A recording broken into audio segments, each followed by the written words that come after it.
Salam sejahtera untuk kita semua. Pelajaran Sekolah Sabat dengan tema utama pada hari-hari terakhir ini, pekabaran Kitab Ibrani.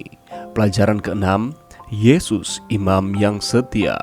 Kamis 3 Februari, seorang imam tanpa dosa. Bacalah Ibrani 7 ayat 26. Apa 5 karakteristik Yesus dalam perikop ini? Yesus itu saleh. Ini berarti bahwa Yesus tidak bercela dalam hubungannya dengan Allah. Terjemahan Yunani kuno dari Perjanjian Lama menggunakan istilah Yunani yang sama untuk menunjukkan mereka yang memelihara hubungan perjanjian mereka dengan Tuhan dan orang lain. Yesus tanpa noda. Dia tetap murni dan tidak tersentuh oleh kejahatan meskipun dicobai dalam segala hal. Ketidakberdosaan sempurna Yesus penting untuk keimamatannya. Perjanjian Lama menetapkan bahwa korban persembahan harus tidak bercela agar dapat diterima oleh Allah. Ketaatan Yesus yang sempurna selama kehidupannya di dunia memungkinkan dia untuk mempersembahkan dirinya sebagai korban yang dapat diterima kepada Tuhan. Yesus terpisah dari orang-orang berdosa ketika dia naik ke surga. Bentuk kata kerja Yunani menunjukkan bahwa ini adalah keadaan sekarang bagi Yesus yang dimulai pada titik waktu tertentu.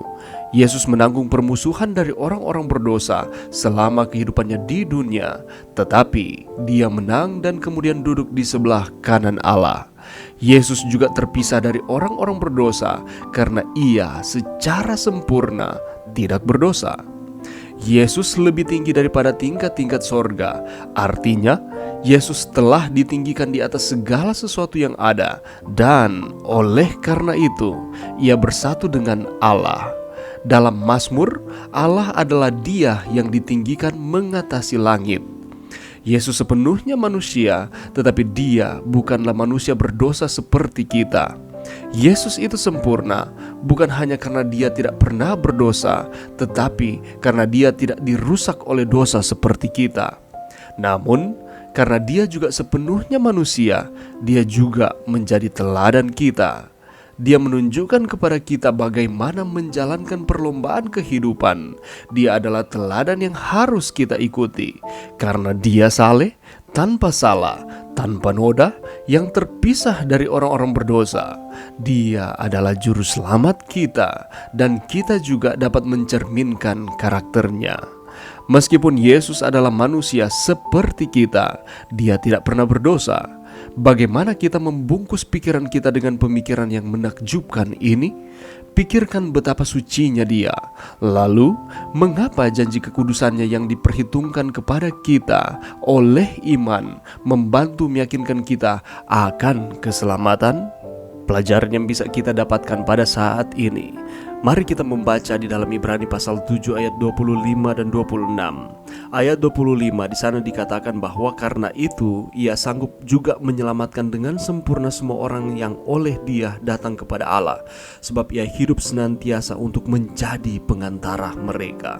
Sedangkan ayat 6 menyatakan, sebab imam besar yang demikianlah yang kita perlukan, yaitu yang saleh, tanpa salah, tanpa noda, yang terpisah dari orang-orang berdosa, dan lebih tinggi daripada tingkat-tingkat sorga. Ayat 25 di sana dikatakan bahwa ia hidup senantiasa untuk menjadi pengantara mereka. Siapa mereka? Orang-orang yang percaya kepadanya. Saudara dan saya, dia menjadi pengantara kita kepada Bapa.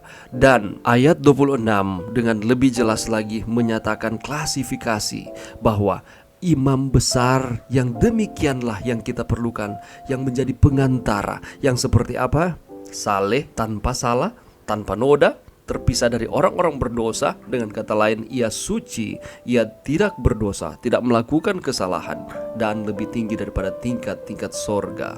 Dan di ayatnya yang ke-27 di sana dikatakan bahwa ia tidak seperti imam-imam besar lain, manusia lainnya yang mempersembahkan akan korban untuk dosa juga mereka sendiri. Tetapi Yesus Kristus, dia justru yang menjadi korban satu kali untuk selama-lamanya. Dia mempersembahkan akan dirinya sendiri sebagai korban untuk saudara dan saya. Yesus Kristus sebagai imam besar tidak mengambil kehormatan atas dirinya sendiri, melainkan Tuhan yang menetapkan dia pada posisi itu. Oleh karena dia memenuhi kualifikasi yang terdapat di dalam Ibrani pasalnya yang ke-7 ayat 25 sampai ayatnya yang ke-27 yang baru saja kita bahas tadi. Kalau kita melihat di dalam Mazmur pasal yang kedua dan Mazmur 110 ayat 4, keduanya telah digunakan dalam kitab Ibrani 1 ayat 5 dan Ibrani 1 ayat 14. Kedua ayat ini menggambarkan Kristus sebagai anak angkat Allah. Yang kedua adalah menunjukkan bahwa Kristus dipanggil untuk menjadi imam oleh Allah. Dengan kata lain, Allah menetapkan dia pada posisi itu. Jadi, Kristus adalah anak Allah yang ditunjuk dan imam besar yang sempurna bagi manusia menurut peraturan Melkisedek. Ibrani 5 ayat 6. Seperti Melkisedek, Kristus adalah raja dan imam. Dibandingkan dengan imam besar Lewi, Kristus lebih baik daripada mereka. Demikian juga dia mampu merasakan kelemahan-kelemahan kita dan menolong mereka yang dicobai. Dia sanggup juga menyelamatkan dengan sempurna dan dapat menyempurnakan selama-lamanya mereka yang ia kuduskan. Dan ini menunjukkan solidaritas dengan manusia, diperjelas oleh penderitaannya, ketaatan pembelajarannya, dan kesempurnaannya. Jadi Yesus Kristus layak untuk dinyatakan sebagai seorang imam tanpa dosa. Mari berdoa. Terima kasih Tuhan atas firman-Mu pada saat ini. Terima kasih karena kami memiliki imam besar yang tanpa dosa, yang terus menolong kami manusia untuk terus setia kepada Tuhan. Bantu kami untuk kami terus menghargai Yesus Kristus di dalam kehidupan kami lewat cara hidup kami. Ini doa kami di dalam nama Yesus. Amin.